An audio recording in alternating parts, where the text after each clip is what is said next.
华视在地新闻继续来到高雄市苓雅区，当地真出名的古庙北极金殿，早起7点外起火烧，民众发现庙寺的尾楼庆乌烟窜火纸串一条，马上来报案。消防局出动着大批人力甲消防车来拍火，加在半点钟就来控制火势，无人伤亡。也毋过，这个3楼的凌霄宝殿烧了了。 火有够猛，瞬间现场冒烟散雾。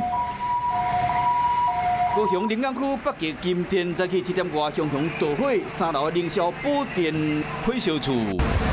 消防车赶到现场，成分推车由水线拍火，看到民众拢着惊。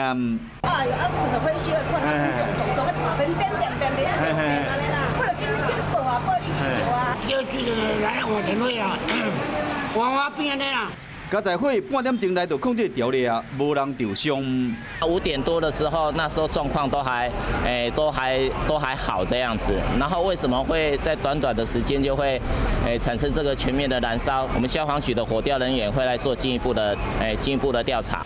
喷水降温庄严神殿变成这个模样，好在身上嘛拢烧了了，好在信徒真唔甘。